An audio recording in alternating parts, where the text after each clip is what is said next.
जय गुरु जी, शुक्राना गुरु जी, अनंतम अनंतम शुक्राना, पल पल का शुक्राना, हर पल का शुक्राना, श्वास श्वास शुक्राना, सिमरन सिमरन शुक्राना।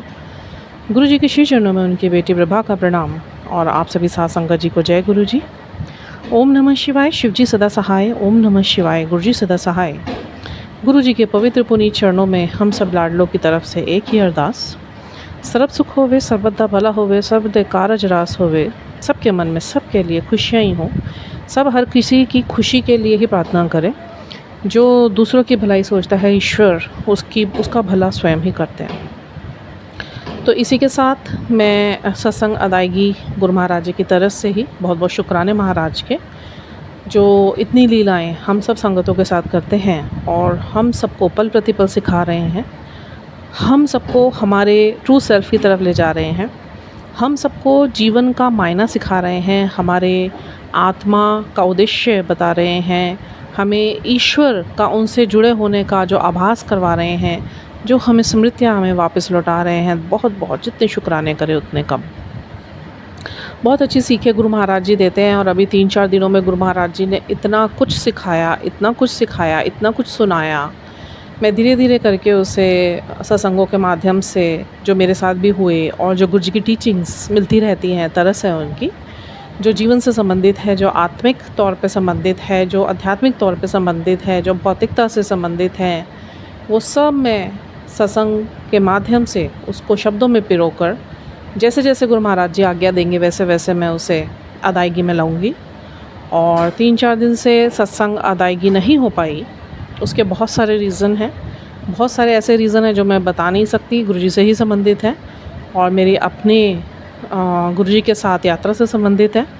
और बहुत कुछ रीज़न्स ऐसे भी हैं कि थोड़ा सा ब्रेक मुझे भी लेना पड़ता है, क्योंकि जब आप एक बार आध्यात्मिक हो जाते हैं तो your words have power, your words create the energies and this is the platform, no doubt Guruji has given me as a gift, as because मैं बहुत बार ये बता चुकी हूँ कि आजकल की जो सत्संग्स हैं या संगत है, they are not ready to listen the another's satsang which we can say the leelas of our guru sahab, which is very precious, and people are not, satsangis are not ready to listen all those by heart. Actually these days people are not aware about the mahima of the satsangs adaigi, which Guruji always kept on saying कि जो कुछ भी हो 1.5 घंटे के शब्द वाणियों के कीर्तन के बाद 15 मिनट गुरु महाराज जी ने बोला हुआ है कि सत्संग अदायगी is very important. Why it is important? तो गुरुजी साहब ऑलवेज सेड कि मैंने जब तक काम नहीं हुआ तब तक तो किसी को बताओ मत, गुप्त रखो, बट जब मैंने तुम्हारे जीवन में वो चमत्कार कर दिया और मेरी आशीर्वादों से, मेरी ब्लेसिंग से किसी की हेल्थ ठीक हो, किसी के वेल्थ इश्यूज़ ठीक हो, किसी का मेंटल इश्यूज़ ठीक हो, किसी की बीमारियां ठीक हो, किसी का सोशल इश्यूज़ ठीक हो, किसी का लीगल इश्यूज़ ठीक हो, किसी का फैमिली इशू ठीक हो, तो वो बढ़ियाइयाँ फिर तुमने करनी है। अब प्रश्न कई बार बहुत उठ जाते हैं, स्टार्टिंग एज पे मुझे भी उठते थे कि being as God why he wants कि हम इनकी वडियाइयाँ करें, बिकॉज ईश्वर तो कहता है कभी भी करे हुए काम की वडियाई मत करो। तो गुरुजी साहब तो देखिए, आप उनसे मन में जो भी प्रश्न लाएंगे ना, अगर आप उनसे जुड़े हैं तो he will definitely answer. Mode कोई भी हो सकता है, मे बी कोई सत्संगी, मे बी वो कोई बंदा ऐसा आपके लाइफ में खुद उस रूप में बनकर आए, कोई दोस्त, कोई यार, कोई कुलीग, कोई फ्रेंड, कोई सोसाइटी से कोई भी XYZ, वो आप तक उसका आंसर ज़रूर पहुंचाते हैं, कोई सत्संग आप तक पहुंचा सकते हैं। मेरे बहुत एक्सपीरियंसेस है और गुरु महाराज जी ने इन दिनों बहुत अच्छे अच्छे सत्संग भी सुनाए, जिसमें जो फिज़िकल टाइम के जितनी भी सत्संगीज़ हैं उनका तो बहुत बहुत शुक्राने कि they people are actually sharing their experiences, the precious experiences by which I am able to know about our guru sahab more and more, which are direct blessings from the guruji sahab. बहुत बहुत शुक्राने मेरे मालिक के। इतना मन को शांति प्राप्त होती है, इतनी मन को शांति प्राप्त होती है जब हम उनको सुन रहे होते हैं और वो सेम सत्संग हमारी लाइफ में घटित हुए होते हैं। Then we came to know, एक बिलीव तो गुरु महाराज जी पे है ही है कि he is doing lots of magical leelas in every sangat's life, but वो जब ओल्ड संगत के मुँह से सुनने को मिलता है कि उनके साथ भी नियर बाय एक्सपीरियंसेस हुए तो, और किसी के साथ तो सेम एक्सपीरियंसेस हुए, मतलब same leelas guruji has done related health wealth and any kind of issues. So फिर उसके बाद तो और जो वो एक ट्रस्ट है ना गुरु महाराज जी पे, वो एक 100% से ऊपर बियॉन्ड बीनीथ चला जाता है कि फिर आपको लगता है कि yes we are in a very safe hands and yes we should keep our trust in Guru Sahab at any cost. मतलब ये विश्वास पक्का होने में टाइम तो देखिए लगता है। गुरु महाराज जी से कोई नाराज़ नहीं होते, क्योंकि हम ये सोचें कि गुरुजी नाराज़ होंगे, हमारा उन पर विश्वास नहीं बन रहा है इसलिए हमारे काम नहीं हो रहे हैं, ऐसा नहीं होता है आपका। हम देखिए, हम बड़े विकारों, हम महाकलयुग के सोल्स हैं, है ना, हैं हम गुरु साहब की बड़ी प्योर और ओल्ड सोल्स हैं, बट वो प्योरिटी हमारी कहीं जाती रही विकारों के चढ़ने की वजह से। जो गुरु साहब जी तभी तो वो गुस्सा भी नहीं होते, क्योंकि उन्हें पता है कि ये हमारे विकार बचपन से ही हमको ब्रिंगिंग ही ऐसी हमारी हुई है। थोड़ा सा नॉइज़ बाहर से आ रहा होगा बिकॉज कंस्ट्रक्शन चल रहा है यहाँ पे। मैं पूरी कोशिश कर रही हूँ मैं बिल्कुल ऑडिबल वॉइस में आपको भेज सकूँ, बिल्कुल पास करके मैं उसे कर रही हूँ, क्योंकि बहुत अच्छे सत्संग जुड़े आज मेरे। तो गुरुजी महाराज जी बार बार हम लोगों को ओल्ड सत्संग से क्यों जोड़ रहे हैं, बार बार गुरु महाराज जी हमारे सामने, चाहे न्यू सत्संगीज़ के सत्संग हैं, चाहे आपका किसी सत्संग में जाके वहाँ पे सुनना है, चाहे आप यूट्यूब या किसी भी सोशल प्लेटफॉर्म पे जाके आप गुरुजी की ओल्ड संगत से आप सुन रहे हैं, कोई भी मोड जो गुरु महाराज जी का सिंक्रोनिसिटीज़ में रहता है, हम लोग उससे सुन रहे हैं, तभी तो हमारे ये जो विश्वास है स्टेप बाय स्टेप उसकी बिल्डिंग अप होती चली जा रही है। दूसरी बात ये है कि विश्वास जमने में थोड़ा टाइम तो लगता है। आजकल तो इंसान पे विश्वास नहीं करता, और गुरुजी साहब से जब किसी संगत ने ये पूछा था, मेरा भी प्रश्न था कि गुरु महाराज जी विश्वास करने में इतना परेशानी क्यों आ रही है, मतलब विश्वास करके भी हम विश्वास नहीं कर पाते उस चीज़ पे कि yes everything is happening with us with all. तो गुरु साहब ने एक ही बात बताई थी, तभी मैंने ये सत्संग अदायगी का जो एक सेशन स्टार्ट करा था, मैंने इसी वजह से करा था। और स्पेशली कभी तो मैंने जो सुना है जो ओल्ड संगत के मुंह से कि गुरु साहब बैठे बैठे कभी कभी तो स्वयं अपने मुख से ही कोई सत्संग बताना स्टार्ट कर देते थे। कितना अच्छा समा होता होगा जब गुरुजी अपने श्री मुख से वो बोलते होंगे, उनकी आभा, उनका नूर, और जो गद्दी पे बैठे हुए उनकी जो छटा और उनका रॉयल्टी। मतलब मैं तो कभी कभी विजुलाइज़ करती हूँ ना, तो मैं बहुत अमेज़ हो जाती हूँ, मुझे गूज़ बम्प हो जाते हैं and I feel very assured कि हाय हमारे गुरु साहब कितने अच्छे लगते होंगे उस टाइम बैठे हुए। अभी भी बहुत प्यारे लगते हैं, मेरे को तो बहुत ही प्यारे लगते हैं। तो मतलब फिर वो किसी संगत को भी एट अ टाइम ही एकदम इंस्टेंट बोल देते थे, चल तू उठ तू सुना वाला सत्संग सुना जो मैं तेरे नाल कितना ओ वाला सुना। अब आप ये देखिए, गुरु महाराज जी ने उस टाइम पे जो सत्संग अदायगी का एक नियम चलाया, अगर वो ना चलाया होता, अब जो ब्रह्मांड के इतने बड़े बड़े सत्य हैं, ठीक है, अगर वो वचनों के तौर पे सत्संगियों के बीच में डिफरेंट सत्संगीज़ को अगर उन्होंने नहीं बताए होते, और वो सत्संगीज़, मैं कह रही हम वी आर वेरी ब्लेस्ड जो हम इस टाइम की जो संगत हैं उनके श्रीमुख से भी सुन रहे हैं, गुरुजी की बातें भी सुन रहे हैं। अगर ये लोग पिरो के ना वीडियोस बनाते, ठीक है गुरु महाराज जी भाव डालते हर चीज़ के लिए, क्योंकि एक बार आप जब समर्पण कर दें अगर अपने हृदय से, तो वो सफाई तो गुरु महाराज जी स्वयं करवा लेते हैं, हमारा विश्वास अपने ऊपर जमवा लेते हैं, हमें श्रद्धा बख्शते हैं, हमें सिमरन बख्शते हैं, हमें नाम जाप की ताकत बख्शते हैं, हमें उठने की ताकत बख्शते हैं, हमें नित्य कर्म की ताकत बख्शते हैं, हमें वाणी की ताकत बख्शते हैं, हमें सहन करने की ताकत बख्शते हैं, हमें दुखों को सहन, तो दुख कम होने शुरू क्यों हो जाते हैं, वो दुख नहीं हटते हैं। ईश्वर से जुड़ने का मतलब ये नहीं होता कि आपके दुख खत्म हो जाएंगे, उन दुखों को सहन करने की आपकी जो शक्ति है वो इतनी अपार कर देंगे ईश्वर कि आपको वो दुख लगेंगे ही नहीं, या ट्रिगर्स लगेंगे ही नहीं। ये शक्ति बढ़ा देते हैं हमारे गुरु से, हमें वो शक्ति प्राप्त होती है जो हमारी अंदरूनी कमजोरियों को शक्ति प्रदान करते हैं, और वो जो हमारी कमजोरियाँ होती हैं वो हमारी ताकतों में तब्दील हो जाती है। और ये होता है, it happens, it's happening and it will be happen. मैं अपने एक्सपीरियंसेस की बात करूँ तो I have lots of experiences related गुरु साहब्स लीलाज। आपने कईयों ने कई मेरे वीडियोस ऐसे सुने होंगे जिसमें मैंने गुरुजी की लीलाज और उनके जो मिस्टिकल और उनके जो मैजिकल एसेंस है मेरी लाइफ में, वो किस तरीके से इन्होंने मेरी लाइफ चेंज करी हुई है।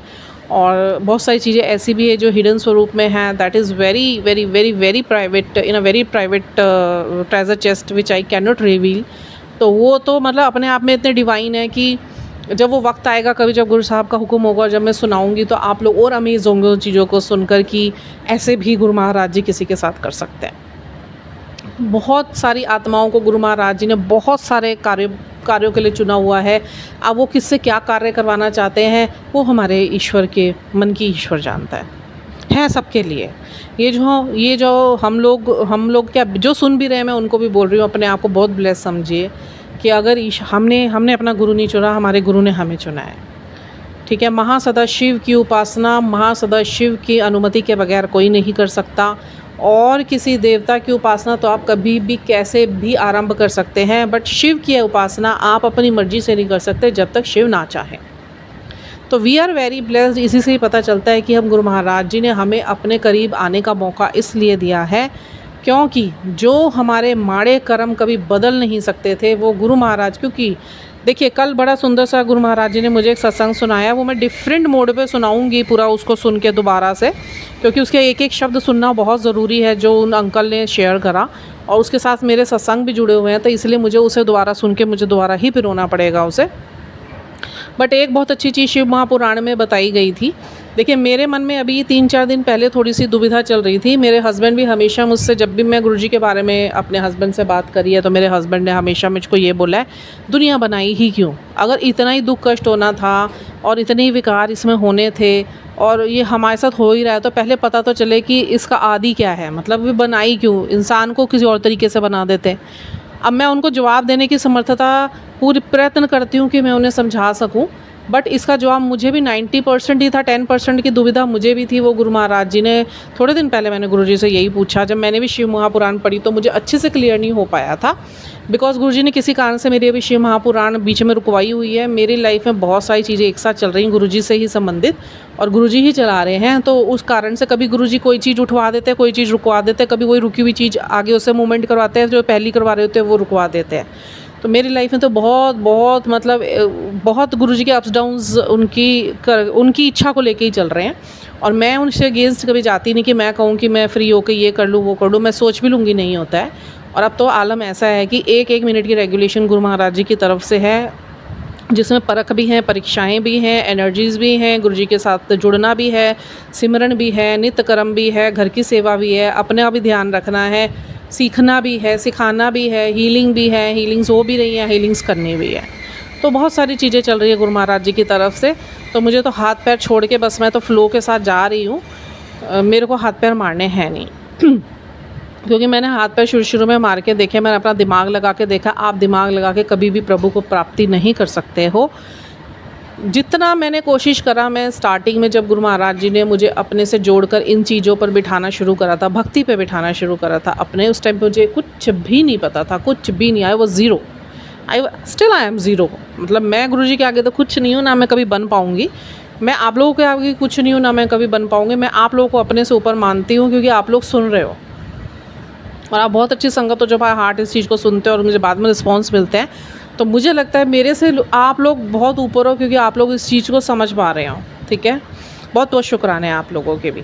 तो जब गुरुजी ने मुझे शुरू में बिठाया था तो मुझे बिल्कुल नहीं पता था, और उसके बाद मेरे को ये लगता था कि जब धीरे धीरे समझ आनी शुरू हुई कि हो क्या रहा है मेरे साथ। मैं तो मतलब शुरू के कुछ टाइम तो मैं बहुत ही ऐसे इतनी कन्फ्यूजन्स में थी, इतना डीप डाउन कन्फ्यूजन्स में थी। मेरे चारों तरफ चीज़ें बहुत तेज़ी से चेंज हो रही थी, मेरी लाइफ बड़ी तेज़ी से चेंज हो रही थी। नहीं पता चल रहा था मुझे क्या हो रहा है क्या नहीं हो रहा। मुझे नहीं पता था भक्ति क्या होती है, मुझे नहीं पता था उस्ताद क्या होती है, मुझे नहीं पता था गुरु साहब जी अगर अपने से जोड़ना चाहें तो वो किस तरीके से जोड़ते हैं, मुझे नहीं पता था कि एनर्जीज़ किस तरीके से काम करती हैं, मुझे नहीं पता था ब्रह्मांड किस तरीके से काम करता है, मुझे नहीं पता था गुरु साहब अगर किसी के हाथ सर पे हाथ रख दे और उससे जो वो करवाना चाहते हैं और जब वो करवाने पे आते हैं तो किस तरीके से वो अपने पैटर्न्स बनाते हैं। मुझे बिल्कुल भी कुछ नहीं पता था, बस मेरे को गुरुजी ने बिठा लिया था, मैं भी नहीं बैठी थी।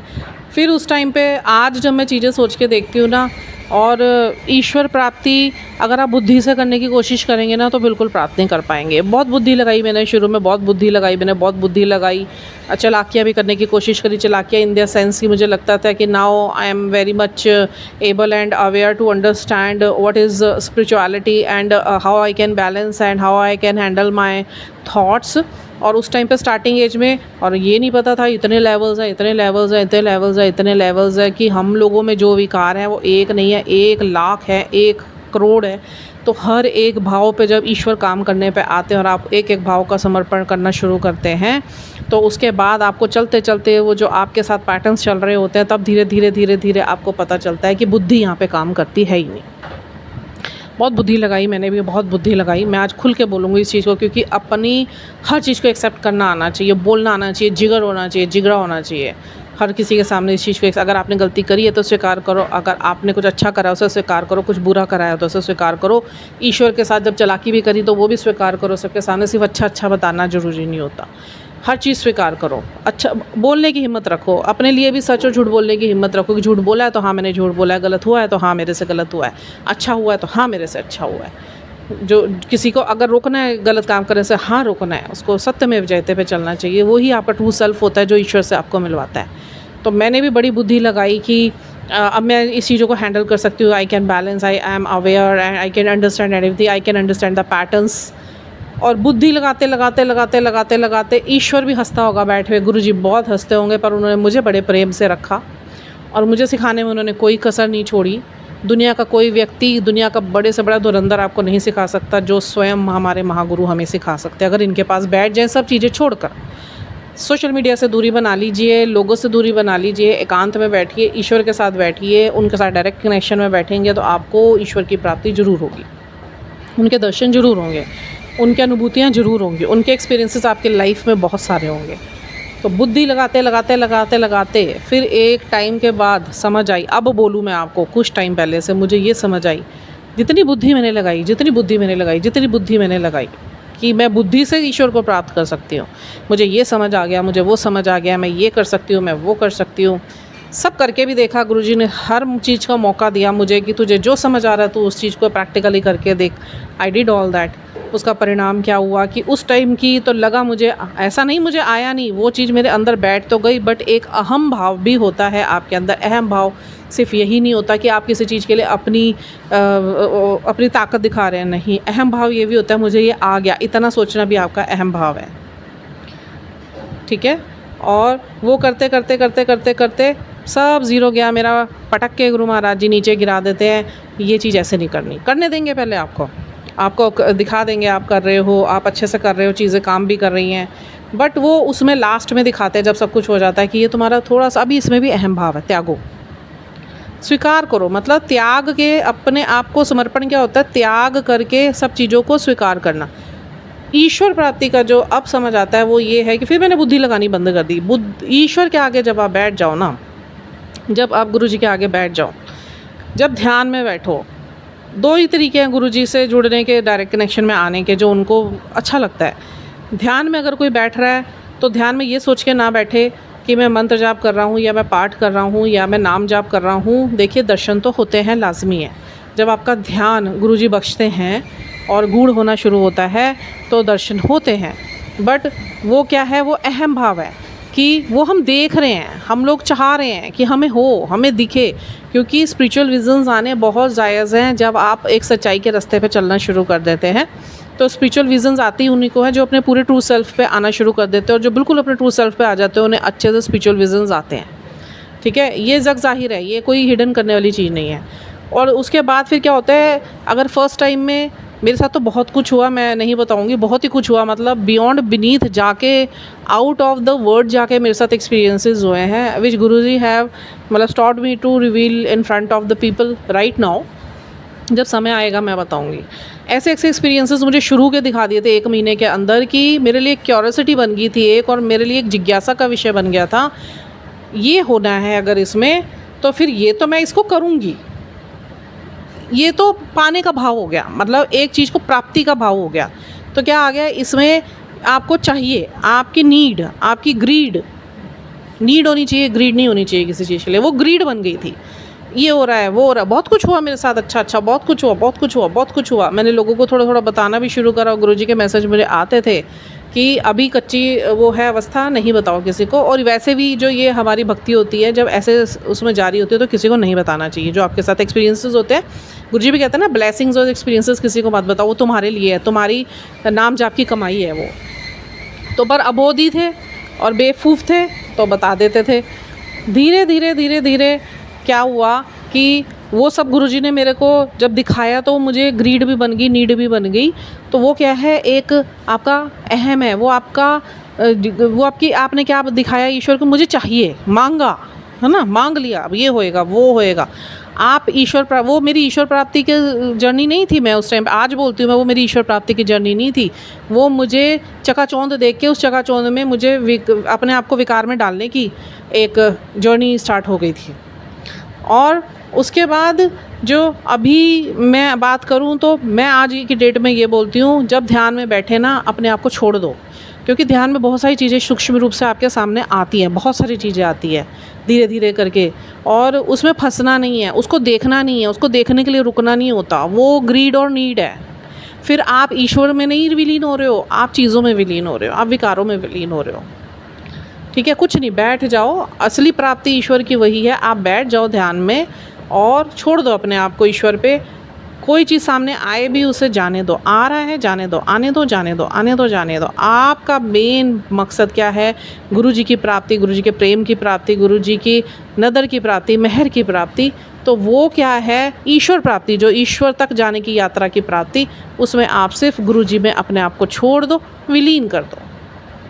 तो 1 घंटा, आधा घंटा, 2 घंटा, जो जितनी देर भी गुरुजी बिठाए उसे ध्यान में, और ध्यान मग्न से अगर वो करते हैं तो ये सोचिए आप ईश्वर के साथ बैठे, जहाँ पे आपको कोई दर्शन नहीं होए और शून्यता में होए, और जहाँ पे आप बिल्कुल शांत अवस्था में हो और आपका मन रमा पड़ा हुआ हो, वो होती है ईश्वर की प्राप्ति। जहाँ आप बुद्धि से काम ना लें, जहाँ आप अपनी शांति अनुभव करते हैं, वो होता है ईश्वर को प्राप्त करना।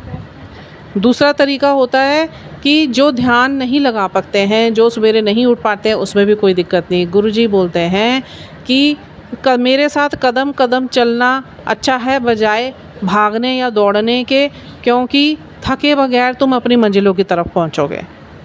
बात अपने आप में ठीक है। ब्रिक बाय ब्रिक और स्टेप बाय स्टेप चलना ज़्यादा अच्छा है बजाय इसके कि हम लोग दौड़ के किसी चीज़ को पूरा करना चाहे तो हम थक जाएंगे, उसके आगे फिर दौड़ना पड़ेगा, हम दौड़ नहीं पाएंगे। गुरुजी ने बोला मेरे से जुड़कर तुम सिर्फ पहले सेवा का भाव समझो, सेवा का महत्व समझो, सत्संग का महत्व समझो, मेरी बख्शी हुई जो ये लंगर प्रसाद है उसकी महिमा को समझो, और मेरी जो लंगर प्रसाद है मैं जो इसको खिलाने के लिए, खाने के लिए बोलता हूँ, मेरे पास आके यहाँ पे सत्संग में खाओ या बड़े मंदिर में आके खाओ। इसका एकमात्र उद्देश्य यही होता है कि इसमें मैं तुम्हारी कई चीज़ें ठीक करता हूँ, तुम्हारी लाइफ ब्लेस करता हूँ, तुम लोगों को हेल्थ ब्लेस करता हूँ, और एक एनर्जी तुम लोगों को ब्लेस करता हूँ, जिससे जीवन में आगे चीज़ों को फेस करने की ताकत तुम्हारे अंदर मैं भरता हूँ। गुरुजी ने हमेशा बोला सिमरन से जुड़ो, कभी गिन के पाठ मत करो, कभी माला मत फेरो। माला फेरने से अभिमान आता है। माला क्यों नहीं फेरनी चाहिए? गुरु महाराज जी ने हमें समझाया है, क्योंकि जिसने अनगिनत सौगातें हमें दिए, उसे क्या हम गिन गिन के श्वासें वापस करेंगे? नहीं। शिव महापुराण गुरु महाराज जी बोलते हैं पढ़ना चाहिए, उसमें बहुत सारे रहस्य हैं, और 3 बार पढ़ना चाहिए शिव पुराण को, तब समझ आती है वो। कभी भी किसी के साथ माड़ा मत करो, किसी का अच्छा कर सको तो करो, कभी किसी के साथ बुरा मत करो। गुरुजी बोलते हैं सेवा करया करो, और दूसरों की सहायता जरूर करनी चाहिए। देखिए बिल्कुल जरूर। और गुप्त दान, गुप्त पाठ करना चाहिए। मतलब ये नहीं दान दिया, बाहर तो छोड़ो, अंदर अपने घर में भी किसी को ये मत बताइए कि मैंने दान दिया है। ठीक है, तो ये गुरु महाराज जी की बहुत सारी टीचिंग्स हैं हम लोगों को। और ईश्वर की प्राप्ति आप दिमाग से तो नहीं कर सकते, आपको भावों को बिल्कुल स्वच्छ करके अपने आप को उनमें विलीन करने की मंशा से आप उनके साथ सिर्फ बैठेंगे, और जो वो आपसे करवाएं, जो वो आपके साथ करें, आप कुछ नहीं करेंगे, आप सिर्फ दृष्टेता बनेंगे, बिना बुद्धि लगाए, बिना चालाकियाँ दिखाएं। तभी हम इनके पास बैठ सकते हैं, बैठने लायक बन सकते हैं। बहुत सुंदर सत्संग हुआ गुरु महाराज जी का। परसों संडे था, संडे का दिन था, मैं सवेरे सो रखी थी।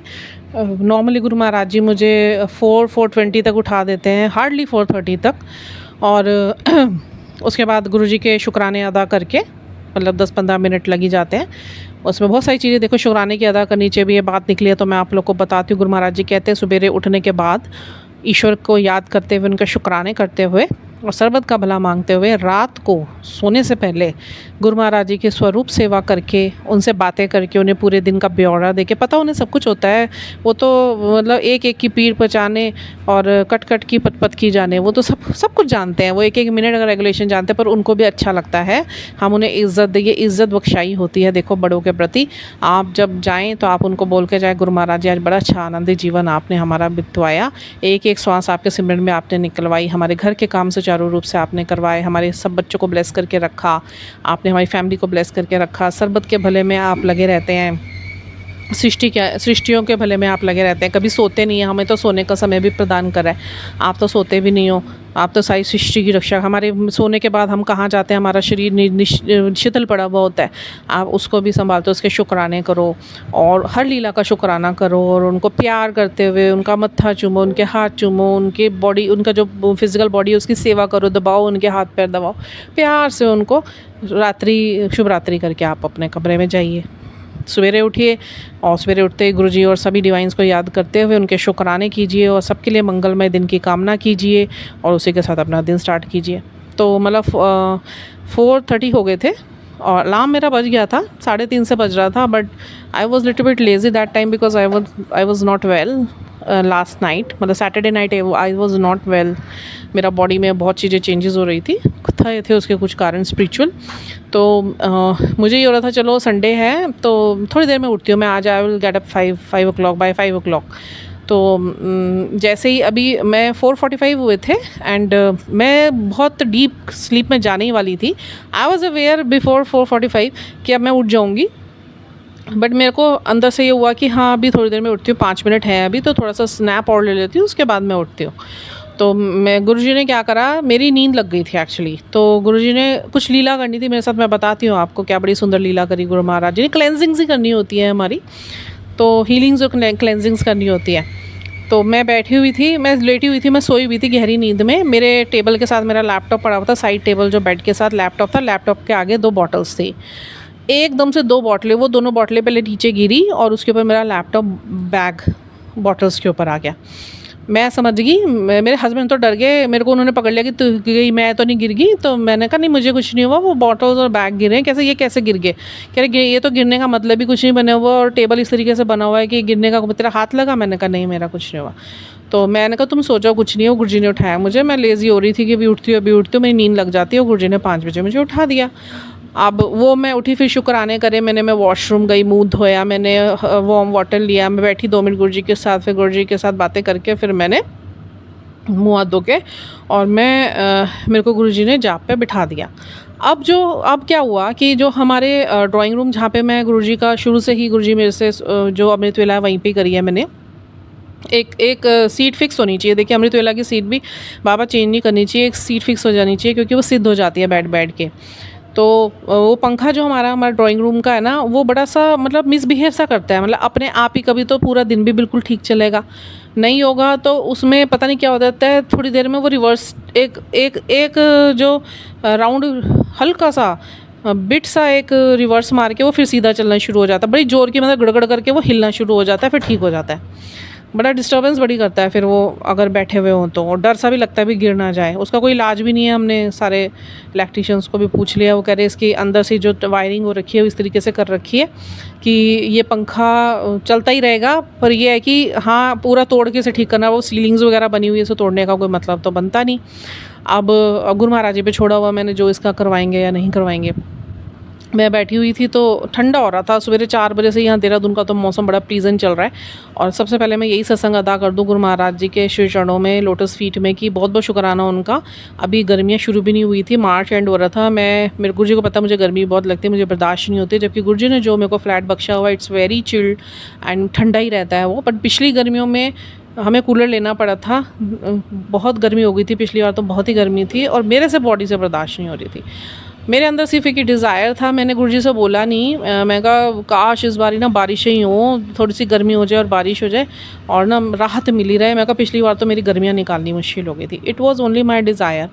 और ईश्वर देखिए आपकी हर बात का ख्याल रखते हैं। और ये सत्संग तो गुरु महाराज जी ने मुझे सुनाया हुआ है कि जो गुरु महाराज जी ना उस अपने फिज़िकल टाइम पे बोलते थे मेरी मर्ज़ी बगैर तो बारिश भी नहीं हो सकती। और इसी के ऊपर बहुत सारे सत्संग सुनाए थे। एक अंकल ने बोला था गुरु जी का बड़ा मंदिर जब बन रहा था तो 2 दिन पहले बहुत बारिश हो रही थी और 2 दिन बाद वहाँ पे फंक्शन था गुरुजी के बर्थडे का। तो आके उन्होंने गुरुजी को बोला गुरुजी ऐसे इतनी बारिशें लगी हुई हैं परसों। कह रहे फिर कद है फंक्शन कद रखे? उन्होंने कहा अब 2 दिन बाद है। कहते कोई नहीं 2 दिन बाद बारिश नहीं होएगी। और वाकई में उस दिन बारिश नहीं हुई, उसके बाद से फिर बारिश हुई। और ऐसे कई सत्संग गुरु महाराज जी ने मुझे सुनाए थे जो माली भैया से भी रिलेटेड है और दूसरे सत्संगियों से भी रिलेटेड है, मेरे से भी रिलेटेड है। मेरे साथ भी गुरु महाराज जी ने बारिश को लेकर इतनी सत्संग करे हुए हैं ना कि जब जब मेरे मन में आए बारिश हो जाए गुरु महाराज जी ने करवाई है। और जब जब मुझे होता था आज बारिश ना हो गुरु महाराज जी ने नहीं करवाई है। बट ये कोई खेल नहीं बनाना हमने कि हम बार बार उनसे इस चीज़ का बोले। तो जब मुझे लगने लगा था मेरी बात की बहुत इज्जत रख रहे गुरु महाराज जी, उस दिन से मैंने बोलना बंद कर दिया था। मैंने कहा मैं सृष्टि के नियमों में उल्लंघन नहीं देना चाहती, वो तो हमारी बात रखते हैं पर किसी को जो किसान है वो कहाँ जाएंगे। मेरे मन में ये बात आई जिनको बारिश की अगर ज़रूरत ही नहीं होगी तो अगर बारिश होगी तो उस बेचारे का क्या होएगा। तो उस दिन से मैंने बोलना बंद कर दिया था क्योंकि यही गुरु जी ने मुझे सिखाया था कि तुम लोग तो बारिश मंग लेंदे हो बट फिर किसी का नुकसान भी होता ਉਹਦੇ ਵਿੱਚ। तो फिर मैंने तब से गुरु जी को बोला था मैं गुरु जी मत करना, अगर किसी का नुकसान है बारिश होने में तो मत करना। बट इस बार जो मेरे मन की रखी गुरु महाराज जी ने, अभी मेरे मन में ही थी कि मैं बारिश ना होए और इस बार मौसम बहुत अच्छा जाए। एंड टच वुड मार्च ख़त्म हुआ, अप्रैल से गर्मियाँ स्टार्ट हो जाती हैं। 3-4 दिन थोड़ी सी गर्मी पड़ती नहीं थी। अप्रैल में जो थोड़ी बहुत पड़ी होगी उसके बाद से मानसून ही स्टार्ट हो रखे हैं यहाँ पे। और इतनी सुंदर दृश्य हमारे तो देहरादून तो जन्नत है। और परसों भी यही हुआ, संडे को सवेरे 4 बजे से बारिश लगी हुई थी। तो उससे पहले भी एक दिन रात को बारिश ही हो रही थी। बहुत ठंडा हो गया था। तो मैं बैठी हुई थी, थोड़ी देर में बैठी तो मुझे बहुत चिलिंग सा होने लग गया। और मेरा जो ध्यान था ना गुरु महाराज जी ने बहुत गहरा लगवा दिया। पाठ कर रही थी मैं मन में, यूट्यूब से नहीं, फ़ोन से नहीं, मन में ही कर रही थी। मैंने वही सैक्रेड प्रैक्टिस स्टार्ट करी हुई है कि फ़ोन के बगैर करा जाए जो करा जाए, तो उसको ही लेके मैंने स्टार्ट करा हुआ था। तो मैं बैठी हुई थी तो गुरुजी की इच्छा होती है जब ध्यान गूढ़ लगता है, तो उन्होंने बड़ा ध्यान मेरा गूढ़ लगवा दिया। और वो पंखा ना मतलब यही बीता होगा 40 मिनट बीते होंगे, 45 मिनट बीते होंगे, वो पंखा अपनी वही वियर्डनेस पे आया और बड़ी जोर की गुड़ किया। तो मैं मतलब आप ये सोचिए जब मैं ध्यान से वापस आई ना मैं झूम रही थी बिल्कुल लिटरली, जैसे मैंने कुछ हल्का सा अल्कोहल वगैरह ले लिया होगा, इस तरीके से मैं झूम रही थी। क्योंकि कहते हैं ना ध्यान बहुत गूढ़ होता है तो आपका जो सॉल होता है वो बाहर होता है। और मैं झूम रही थी। फिर मैंने आंख बंद करी, फिर मैंने ध्यान लगाने की कोशिश करी, लग गया ध्यान। फिर थोड़ी देर बाद फिर पंखे ने अपनी गड़गड़ करी, फिर मेरा आंख खुल गया। और मेरे को अंदर से ये हो रहा था, मैं कहा यार ये तो मेरा ध्यान टूट रहा है। ये मैं गुरुजी को नहीं बोल रही हूँ, मेरे को अच्छा नहीं लग रहा था, मेरा ध्यान टूट रहा था। Third time I tried again, फिर थोड़ा सा मेरा ध्यान लगा। वो उससे गूढ़ वाला तो नहीं लगा बट मुझको वो पाठ करना था। तो मैं अपनी इच्छा से भी जितनी देर गुरुजी मुझे बिठा पाए अपने साथ, वही एक समय मुझे बहुत अच्छा लगता है। बाकी सारा दिन तो चिल्लम चिल्ली है, जितना मर्जी भी कर लो, श्वास में चलता रहे तो ठीक है। आपका ध्यान लगाओ बैठ के, बड़ा मुश्किल काम है। तो मैं बैठी हुई थी थर्ड टाइम भी, फिर वही गड़गड़। फिर थोड़ी देर बाद ना क्या हुआ, मैं बैठ गई आराम से और मैंने कहा अब जो भी होएगा देखी जाएगी। मैंने कहा मुझे आंख नहीं खोलनी, अब डिस्टर्बेंस होएगी तो होएगी। मैं अपने से बात कर रही थी ये। अब क्या हुआ, मैं आंख बंद करके मेरा ध्यान लगवा दिया गुरुजी ने गूढ़। अब मेरा बेटा, ठीक है, मैं देखा मेरे को ठंड लगनी बंद हो गई है और मेरा ध्यान हो गया गूढ़। 1 घंटे बाद मेरी आँख खुली और मैंने देखा पंखा बंद था पंखा। अब मैंने देखा स्विच भी बंद है। तो पहले तो मेरे दिमाग में यही आई, मैंने कहा गुरुजी ने स्विच बंद, क्योंकि गुरुजी ने ऐसी चीज़ें मेरे साथ पहले भी करी हुई है तो मेरे ध्यान में ये नहीं आया।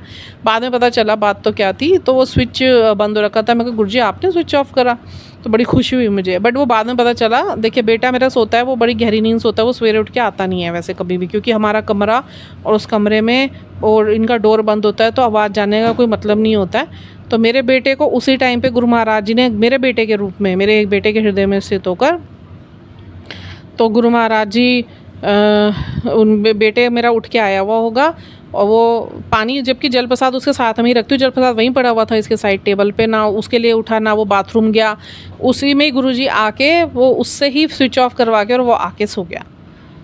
और बाद में जब उसने मुझे बताया तो कह रहे, मैंने कहा तुझे आवाज़ आई थी? कह रहा नहीं पता नहीं क्या हुआ मुझे। तो मैं एकदम उठा, मैं वहाँ पे आया, मैंने देखा फ़ैन ना गड़गड़ कर रहा था, मुझे लग रहा था आपके ऊपर गिर ना जाए, तो मैं बंद करके चला गया। तो मैं कहा बाथरूम है तो तुझे? कहता नहीं मुझे वॉशरूम भी नहीं जाना था। मैं कहा जल प्रसाद चाहिए था? कहता नहीं वो तो मेरे साइड टेबल पर पड़ा। मैं फिर तो उठा क्यों? कह रहे पता नहीं अपने आप नींद खुल गई। तो गुरु महाराज जी देखिए कैसे माध्यम बना के आपकी ध्यान में भी आपकी बहुत बहुत बहुत भाई ध्यान रखते हैं। और ध्यान के अनुभव तो मेरे इतने हैं गुरु जी के साथ। एक अनुभव मैं शेयर करती हूँ, मुझे गुरु जी भाव डाल रहे हैं। संडे की बात है, उसी दिन की। मैं ध्यान में थी और मेरे ध्यान में ना मुझे कुछ ऐसे वियर्ड सीन्स आने लग गए जो मेरे पे अटैक सा हो रहा था। मतलब मेरे वियर्ड सीन, चाहे वो पुराने होंगे या कुछ भी होंगे, तो वैसा सा एक सीन मेरे सामने आया। मैं हल्का सा डर सा गई और मैंने जोर की मैंने गुरुदेव मैंने ऐसे बोला और गुरु जी मेरे सामने आए एकदम। मैं यहीं हूँ, मैं यहीं हूँ, गुरु जी ने यूँ बोला। और फिर मैं उसके बाद आराम से शांति से मैं अपने ध्यान में बैठी। अच्छा, अब उसके बाद क्या हुआ, ये तो हुआ ध्यान का अनुभव। देखिए ध्यान में भी गुरुजी होते हैं हमारे पास। हम जो बोलते हैं गुरुजी सुनते हैं, जो हम कर रहे होते हैं गुरुजी देख रहे होते हैं, जो हम उनसे कह रहे होते हैं वो सुन रहे होते हैं। ध्यान आप लगा के बैठते हो, गुरुजी आपके साथ बैठ जाते हैं, क्योंकि उन्हें सवाल संभालनी होती है हमारी, हम नहीं संभाल सकते। और ये है लीला गुरु महाराज जी की। आप सोचो कितनी सुंदर लीला, अगर आप डायरेक्ट कनेक्शन बनाने पर आओ। छोड़ दो, आप समर्पण कर दो, फ्लॉट करो उनके साथ। अब क्या हुआ, मेरे 1 महीने से, ये दूसरा सत्संगी है, मेरे 1 महीने से शोल्डर फ्रोज हो रखा था पूरा, सिर से लेके वेन मेरी, शोल्डर की, हार्ट की वेन, शोल्डर की वेन, मेरे कमर की वेन, वही सेम वेन मेरे उल्टे हाथ के पैर के नीचे तक की उंगलियों तक बिल्कुल स्टिफ हो रखी थी, बिल्कुल स्टिफ। और मैं बहुत परेशान हो रही थी, मेरा हाथ हिलाना मुश्किल हो रखा था। गुरुजी ने बहुत, मैं जब भी ध्यान में बैठती थी तो गुरुजी ने हीलिंग्स करी हैं और इतनी वेन्स मेरी ऊपर चढ़ी हुई थी कि वो उतर रही थी धीरे धीरे धीरे धीरे। गुरु महाराज जी खटक खटक खटक करके ही उतारते थे, हीलिंग करते थे, बट अभी भी उसमें पेन था।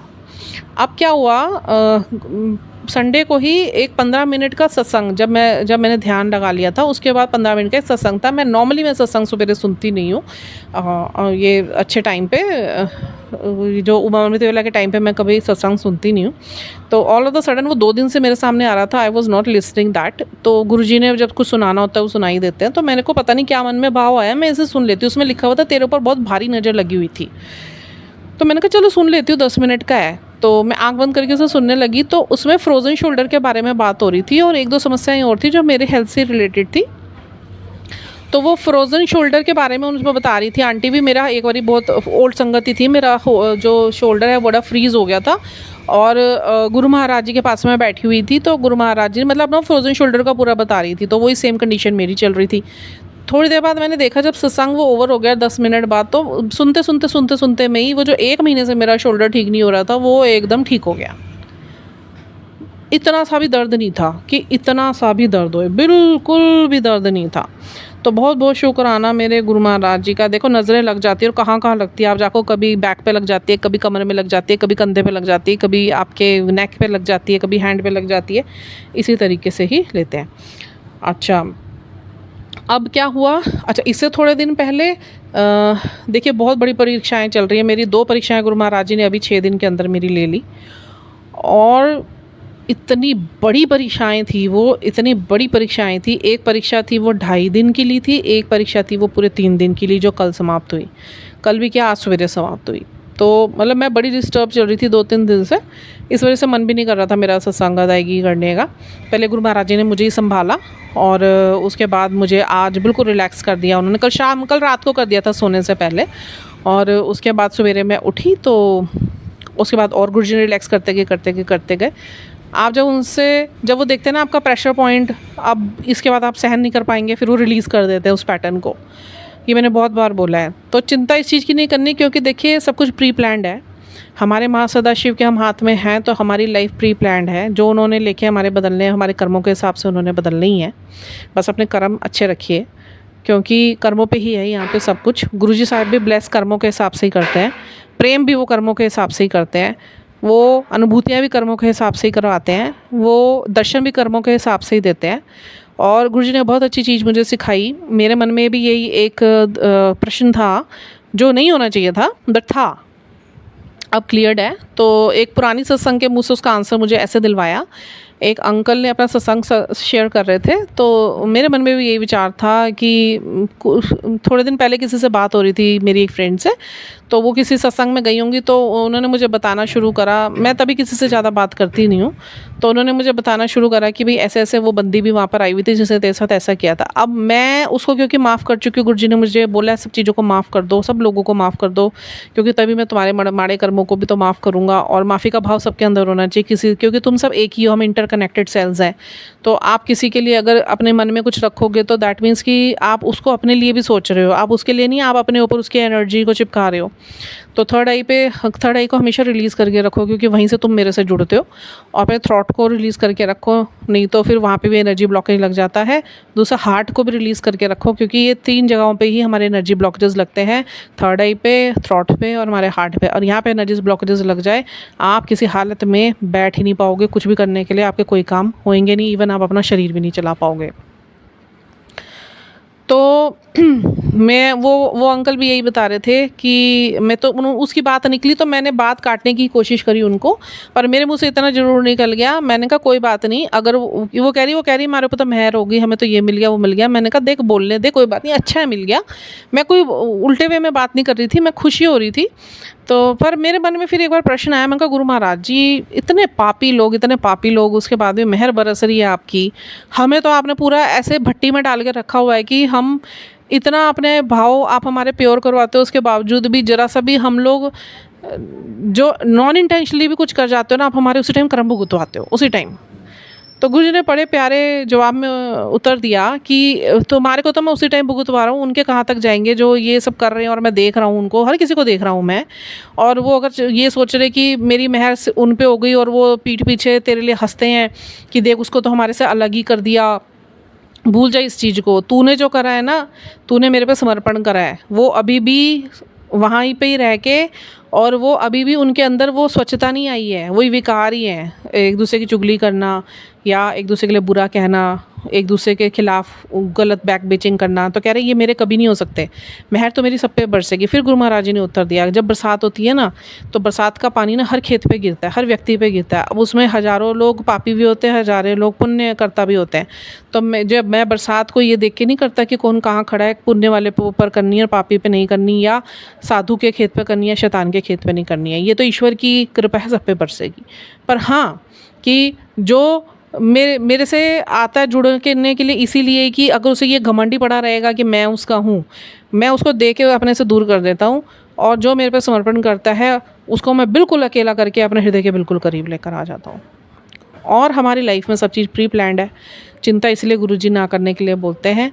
मुझे भी हो जाती है कभी कभी, मेरा भी सब्र का जवाब, मेरे सब्र का टेस्ट लिया गुरु महाराज जी ने। और एक बार 3 दिन पहले मेरे सब्र का टेस्ट लिया, which was very very very difficult, जितनी बार डिफ़िकल्ट जोड़ सकती उतना डिफ़िकल्ट। 3 दिन का टेस्ट था वो, it was very heavy test. And बस गुरु महाराज जी ने निकलवा दिया, फिर शाबाशी भी दी, तू पास हो गई। बट उस टाइम तक मैं हिल इतनी गई थी कि मेरे को उसके बाद तो फोबिया ऐसा ही हो रहा था, वो फोबिया भी गुरुजी ने निकाला कि भाई पास हो गया, बस कर दे, अब मत सोच, हो गया। अभी आज कल रात को जो रिलीज़ हुआ वो मेरी परीक्षा ली गई। जो चीज़ मेरी लाइफ में सबसे ज़्यादा इन्वॉल्व थी और उसे डिटैचमेंट करवाई थी गुरु महाराज जी ने, वो चीज़ को लेके 3 दिन गुरु महाराज जी ने मेरे हार्ट चक्रा ब्लॉक करा।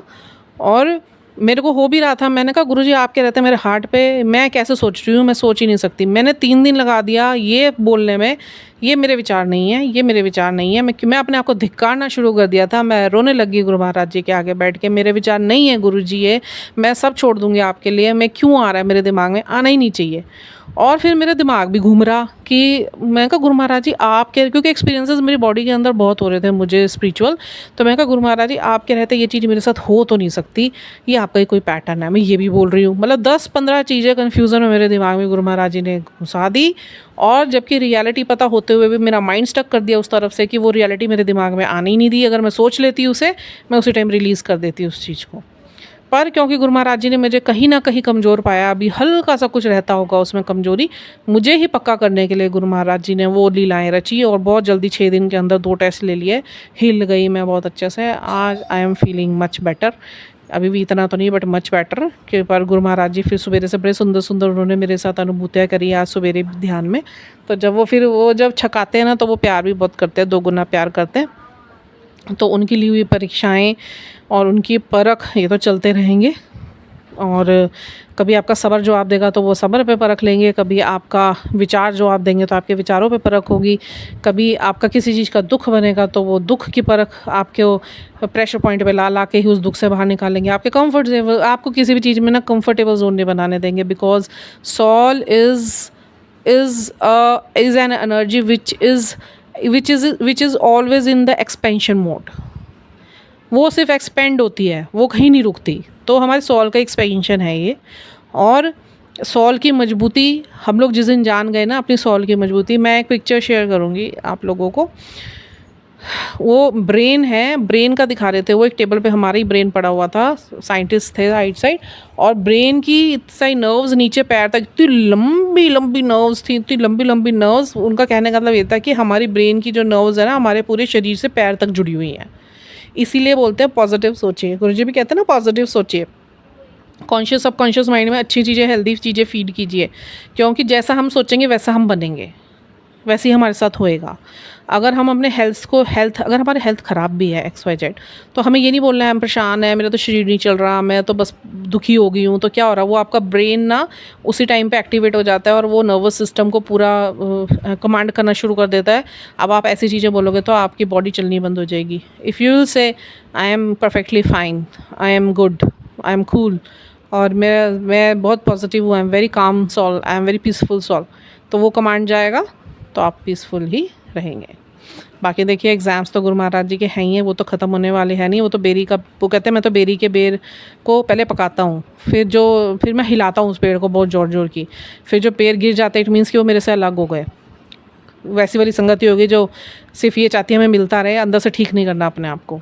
वो गुरुजी को इतना ही चाहती हैं, बस वो इतना ही मानती हैं। और फिर वो वाली संगत रह जाती है जो गुरुजी से वाकई में जुड़ना चाहती है, तो वो जो बच जाते हैं फिर बेर वो वाले होते हैं। फिर गुरुजी फिर एक बार झकाड़ते हैं, फिर उसमें से थोड़े से गिरते हैं, फिर थोड़े रह जाते हैं। फिर गुरुजी क्या करते हैं, उनकी परीक्षा, उनको और अच्छा सा पकाते हैं और पकाते हैं और पकाते हैं। उनमें से भी जो बच जाते हैं फिर उनको नींबू की तरह निचोड़ते हैं। फिर वो जो नींबू की तरह निचोड़ने के बाद बचते हैं वो है 1-2% जिनका कल्याण होना होता है। आप सोचो, गुरुजी को पाना इतना आसान काम नहीं है। गुरुजी ने अपने श्रीमुख से बोला है कि 1-2% का ही कल्याण करूँगा, बाकी मैं 52 भूसे विच झोंकांगा। इतना समय ख़राब हो गया है। मैंने आज से 15-20 दिन पहले ही मुझे गुरु महाराज जी ने विजन्स देखे, बहुत बुरे आए हैं मुझे, और मैं नहीं बताऊंगी क्या आए हैं। मुझे हर बार डांट पड़ जाती है गुरु महाराज जी से, पर इतना है कि कहीं ऐसी पानी वाली जगह पे बिल्कुल मत जाइए कि आप कहीं घूमने के लिए, हम लोग पहाड़ी इलाके में चले जाएं, हम लोग बद्रीनाथ चले जाएं, केदारनाथ चले जाएं, मसूरी चले जाएं, XYZ किसी भी पहाड़ी हिल स्टेशन पे चले जाएं, या किसी नदी वाली जगह पे चले जाएं नहाने के लिए। इतना बुरा हाल हो रखा है, इतना बुरा हाल हो रखा है। आज से 20 दिन पहले भी गुरु महाराज जी ने मुझे एक विज़न दिया था, इट वॉज फ्लडेड, एंड अभी भी कुछ विजन्स आए हैं, बड़े वियर्ड विजन्स हैं। प्लीज़ मत जाइए कहीं पे, क्योंकि बहुत भारी नुकसान का सामना करना पड़ सकता है। बस मैं इतना ही कहना चाहती हूँ, जहाँ भी रहे बिल्कुल अपने घर के अंदर रहिए, ईश्वर को प्राप्ति कीजिए। मन चंगा ते घर विच गंगा, गुरुजी तो यही बोलते हैं। मैं 2.5 साल में एक ही बार गई हूँ बड़े मंदिर, तो गुरु महाराज से मैंने एक बार यही पूछा था, सबको बुलाते हो मुझे नहीं बुलाते हो? कहने मैं तेरा कल्याण कर चुका हूँ, और आने तो जिन्होंने कल्याण करना, बार बार मंदिर आके तुसी करना की है। मैनू तो गृहस्थी भी पा सकता, जेड़ा गृहस्थी घर विच रह के मेरी उस्तत कर दूगा ना, उन्होंने शिव की प्राप्ति हो जाएगी। बहुत सौखा तुसी कर रहे थे, उठते बैठते मेरा नाम जपी जाओ, कुछ नहीं करना। होर कित्थे आने की जरूरत नहीं। सत्संग तो मैं नहीं बुलाता, जिथे बुलावा आ जा, नहीं बुला तो आप ढूंढ के ना मेरे पीछे आया करो। वो तुसी घर बैठ के मैनू याद करो, उत्थे ब्लैस करो, मैनू खिलाओ पिलाओ, वही खाओ, वही तुम्हारा प्रसादा बन जाना है। तो वाकई में मेरे साथ तो गुरु महाराज जी ने यही करा। जो आइसोलेशन में रखा हुआ है तो खुद ही नहीं बुलाते वो किसी सत्संग में, मुझे नहीं पता रीज़न। पहले बहुत बुलाया, उन्होंने बंद करा हुआ है। बट घर में जो एकांकी सत्संग दिए हुए हैं, ये भी तो सत्संग ही है ना। हम 7 दिन गुरु जी को याद कर रहे हैं, अपने उसमें रखे हुए हैं। और सबसे अच्छा तरीका गुरु जी ने बताया, हाथ जो है अपने घर के कामों में लगे होने चाहिए, दिल अपने प्रीतम पे लगा होना चाहिए, उसके दीदार में लगा होना चाहिए, उसकी याद हमेशा हमारे अंदर बनी रहनी चाहिए। दैट इज़ अवर गुरु साहब। तो यही है गुरु साहब को प्राप्त करने की, उनसे डायरेक्ट करेक्शन में जोड़ने की तक का सफ़र। तो मुझे लगता है मैं बहुत बोल गई हूँ अभी, तो बाकी मैं फिर दूसरे सत्संग में अदायगी करूँगी। बहुत कुछ गुरुजी ने दिए सौगातें, और वो अनगिनत सौगातें मैं धीरे धीरे पिरूँगी। तब तक के लिए अपना ध्यान रखिएगा। बार बार कह रही हूँ किसी ऐसी जगह पे मत जाइए, क्योंकि विजन्स अच्छे नहीं आए हैं मुझे। और ये फ्लड का विजन जो गुरु महाराज जी ने आज से 25 दिन पहले दिखाया, तो उसके बाद से फ्लड्स ही फ्लड्स आ रही हैं। तो प्लीज़ अपने आप को सेफ़ रखिए घर के अंदर। सारी सॉल्स बहुत इंपॉर्टेंट है ईश्वर के लिए, मेरे लिए भी। And we souls are very precious in our God's eyes. So just respect yourself and keep yourself safe. And हंसदे वसदे रहिए, खुश रहिए, निहाल रहिए। जय गुरु जी, हर हर महादेव।